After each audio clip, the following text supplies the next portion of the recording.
வணக்க நேயர்களே, இன்று அக்ஷயம் சேனல் வாயிலாக ஜோதிடம் என்னும் பகுதியில் கும்பலக்கினம் பற்றி பார்ப்போம்.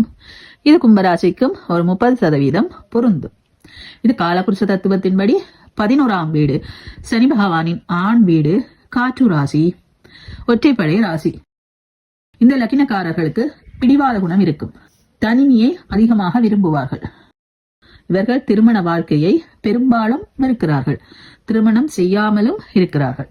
சுப வலிமை சற்று குறைந்த லக்னம். நவகிரகங்களும் பெரிய அளவு நன்மைகளை தர இயலாத லக்கினம் கும்பம். பிறவியின் கடைசி லக்னம் என்றும் சொல்வது உண்டு.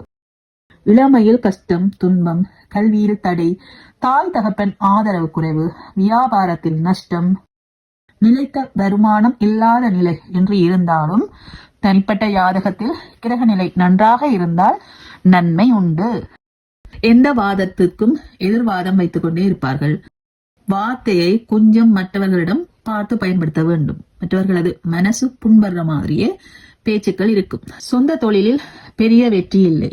இவர்களால் மற்றவர்களுக்குத்தான் லாபம் உண்டு. தப்பு தப்பாகவே முடிவுகளை எடுப்பார்கள். போராட்ட குணம் அதிகமாகவே இருக்கும். கீழ்நிலை தொழில்கள் அதிகம் செய்வார்கள். நண்பர்களால், உறவுகளால் பெரிய நன்மை இவர்களுக்கு இல்லை. அவர்களால் விரயம்தான் ஏற்படும். ஆனால் ரொம்ப தைரியசாலிகள். சண்டைக்கு முன்னுக்கே நிற்பார்கள். கொஞ்சம் பாதை மாறினாலும் பாதகமான பாவமான வழியில் சென்று விடுவார்கள். பேச்சு சரளமாகவே பேசுவார்கள். இரட்டை இயல்பு இருக்கும். தன்னை எப்பொழுதும் தாழ்த்தி கொண்டே இருப்பார்கள். தன்னை பற்றிய கவலை எப்பொழுதும் இருக்கும். எவ்வளவு சம்பாதித்தாலும் அவ்வளவும் விரயமாகிற ஒரு விதி உண்டு. ஆனால் மீடியாவில் பெரிய அளவு முன்னேற்றம் உண்டு. இவர்களை பயன்படுத்தி மற்றவர்கள் முன்னேறுவார்கள். அதே மாதிரி இவர்களின் தாயாருக்கு தீராத நோய், கர்ப்பப்பை கோளாறு ஏற்படவும் வாய்ப்புகள் அதிகம்.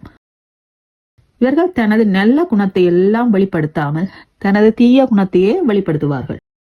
மற்றவர்களிடம் இருந்து முரண்பட்டே இருப்பார்கள். எல்லோரினதும் பகையை ஏற்படுத்திக் கொள்வார்கள் தாமாகவே. வாழ்க்கை துணை விஷயத்திலும் பெரிய நன்மைகள் இல்லை. இவர்களின் வாழ்க்கை துணை அதிகாரம் மிக்க, அதிகாரத்தால் வாழ்க்கை துணையை அடக்கி வைக்கக்கூடியவர்களாகவே இருப்பார்கள். சற்று கர்வம் கூடியவர்களாக இருப்பார்கள். ஆனால் தன்னம்பிக்கை உடையவர்களாக இருப்பார்கள். காதலித்து மனம் முடிக்கும் வாய்ப்புகள் அதிகம். மனம் முடித்தபின் தோற்று போகும் வாய்ப்புகளும் அதிகம். அதிக செலவாளியாகவே துணை அமையும்.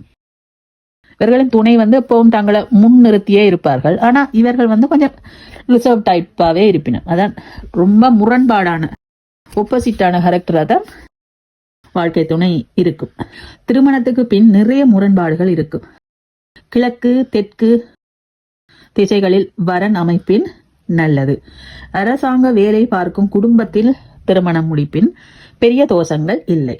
நீண்ட ஆயுள் உண்டு என்றாலும் நீண்ட கால நோய், மருத்துவ செலவுகள், வாழ்நாள் பூராகவே ஒரு ட்ரீட்மெண்ட் எடுக்கிற மாதிரி ஒரு நிலை இவர்களுக்கு இருக்கும்.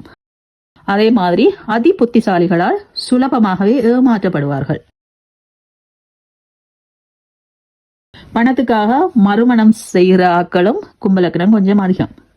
இவர்கள் இன்சூரன்ஸ் ஏஜென்ட்ஸ், கெமிக்கல் வியாபாரம், ஒரு மாதிரியான ஒரு நீச்ச தொழில்களில் பெரிய வெற்றி உண்டு. லாபத்துக்காக கடுமையாக உழைத்தாலும் பலன் என்னவோ சற்று குறைவுதான்.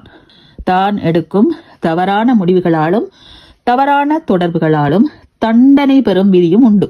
மிக கவனமாக இந்த விஷயத்துல இருக்க வேண்டும். தன்னலமற்று சேவை செய்யும் மனப்பான்மையும் இவர்களுக்கு உண்டு. இது எல்லாமே ஒரு பொது பலன்தான். உங்களின் தனிப்பட்ட கிரக நிலைகள், தனிப்பட்ட ஜாதகத்தில் கிரக நிலைகள் நன்றாக இருந்தால் நன்மை ஒன்றுக்கும் கவலைப்பட தேவையில்லை. இவர்கள் வாழ்க்கையில் சிறக்க நிறைய அன்னதானங்கள் செய்ய வேண்டும். புதன், வெள்ளி நன்று. 5, 6 எண்கள் நன்று. சிவ வழிபாடு மிக சிறப்பு. சனிக்கிழமைகளில் விரதம் இருப்பது, சனிக்கிழமைகளில் காகத்துக்கு எள் கலந்த சாதம் வைப்பது சிறப்பு. இவர்கள் லாபத்தின் ஒரு பகுதியை கோவில்களுக்கு, ஏழைகளுக்கு, ஊனமுற்றவர்களுக்கு, மனநலம் பாதிக்கப்பட்டவர்களுக்கு கொடுப்பது நன்மை தரும். வேலைக்காரர்களுக்கும் மரியாதையையும் அவர்களுக்கு தேவையான உதவிகளையும் செய்யுங்கள். நீங்கள் நல்லா இருப்பீங்கள். விநாயகர் வழிபாடு, சிவ வழிபாடு, ஆஞ்சநேயர் வழிபாடு தொடர்ந்து செய்து பாருங்கள். மிக சிறப்பாக வாழ்வீர்கள். நல்லெண்ணெயை உணவில் அதிகமாக சேர்ப்பது நன்மை தரும். கருப்பு நிறத்தை தவிர்த்துக் கொள்ளுங்கள். வெள்ளை, பச்சை, நீலம் நல்லது. எப்பொழுதும் சுறுசுறுப்பாக இருங்கள். உடற்பயிற்சி தவறாமல் செய்வதும் நல்லது. இதை தொடர்ந்து செய்து பாருங்க. நீங்களும் வாழ்க்கையில் மகிழ்ச்சியாகவும் வெற்றியாளர்களாகவும் கட்டாயம் திகழ்வீர்கள். அடுத்த பதிவில் மீன் இலக்கணம் பற்றி பார்ப்போம். நன்றி. வாழ்க வளமுடன்.